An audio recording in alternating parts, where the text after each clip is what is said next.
Our puff powder face, Laurie. Bloody, what do we call her? Laurie Val, innit? Charles' surname, I'd like to call her. I'd like to call her by that. I've not been thinking about the case for a while. I think that's why I've forgotten if Laurie's first husband is dead or alive. And I've just instantly forgotten Charles' surname. It's Val, isn't it? Val or something. I don't want to say Chad's surname. I don't want to, because he was just he was a disgrace, and is a disgrace. I use past and present tense. Chad is a disgrace, basically, a disgrace to the human race. Sorry, Alex was found basically rolling around his own feces, and he was actually witnesses said that he was foaming at the mouth. So one would assume there that his blood was poisoned. So along with Chad's first wife, I would say their sudden mysterious out the blue deaths could well have been due to the chemicals used in Laurie's hair salon. Then maybe that's where the chemicals derive from. If Laurie is to blame for all this, it says explicitly on the back of all those hair dye boxes never to consume. I think Laurie was a product of our society. I think we are all to blame. I think we can all be to blame, all have a hand up and say we are all partially to blame for what happened to Laurie, and other people of that ilk out there who've been put away and who will be found guilty.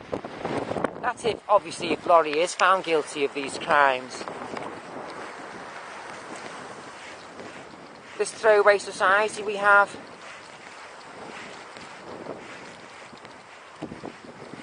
Maybe Charles should have seen it coming, but I certainly think that we all have a hand in. We all have a little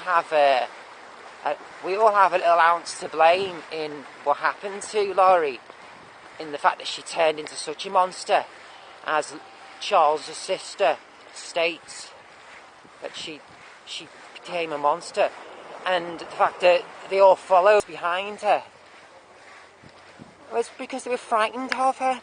They were frightened of her lack of scruples.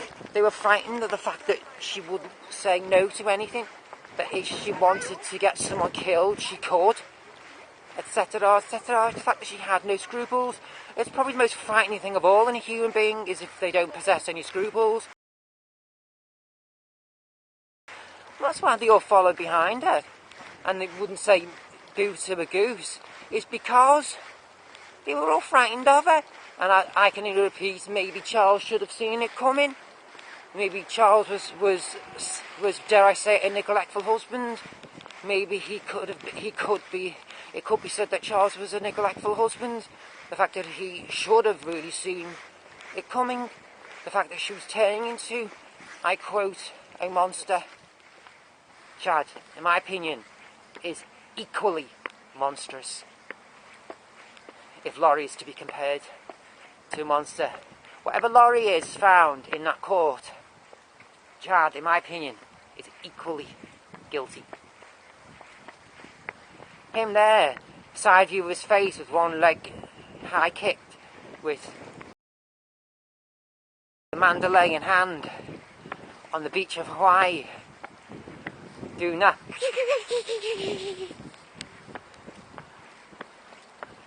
And so Laurie's our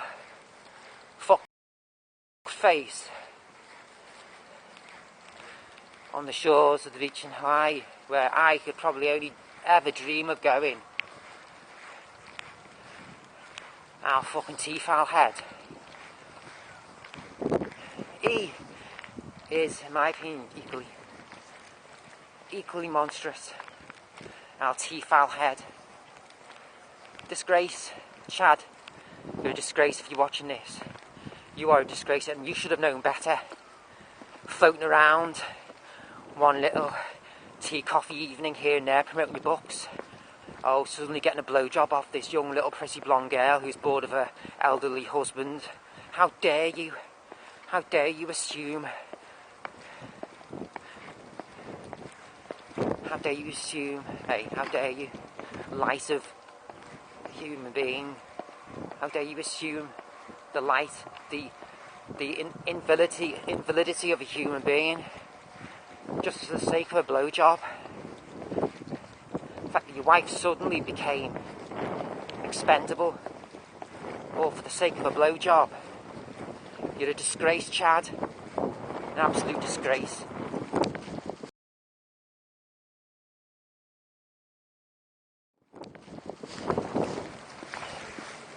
Yeah, I do still feel Charles should have seen it coming. Sat there, the three of them are sat there in the court with Brandon, one arm over Charles's sister, observing in the court. I think it's Brandon, isn't it? His wife divorced him and went off to the cult. She did, didn't she, Melanie? Laurie's cousin. Brandon, is it?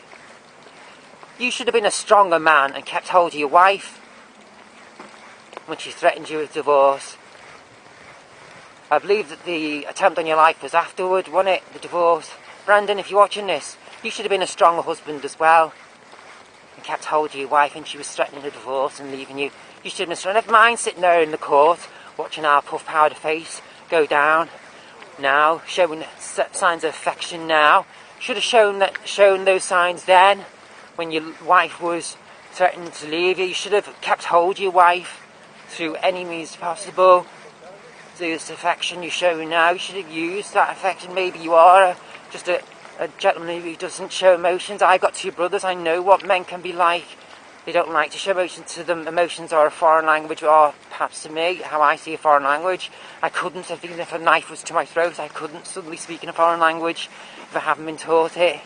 But you're sat there in court now, one arm draped over Charles's sister, aren't you? Aren't you? You are a disgrace, Brandon. You should have kept hold of Melanie. You shouldn't have just let it go. You should have kept hold of her. Disgrace, man. Disgrace. I think you're worse than what I think if Charles was neglectful. I think you're worse than Charles in all this debacle. Maybe if Melanie hadn't have gone, maybe if Melanie wasn't able to divorce Brandon, then maybe Laurie wouldn't have found such strength to continue. Joseph, that's it, got written down here, Joseph. Joseph is the name of the first husband which Laurie divorced. I haven't wrote down whether he's still alive or not. I can't remember. I just can't remember. So, right, I've said enough. I'm going to continue with my life. Over and out.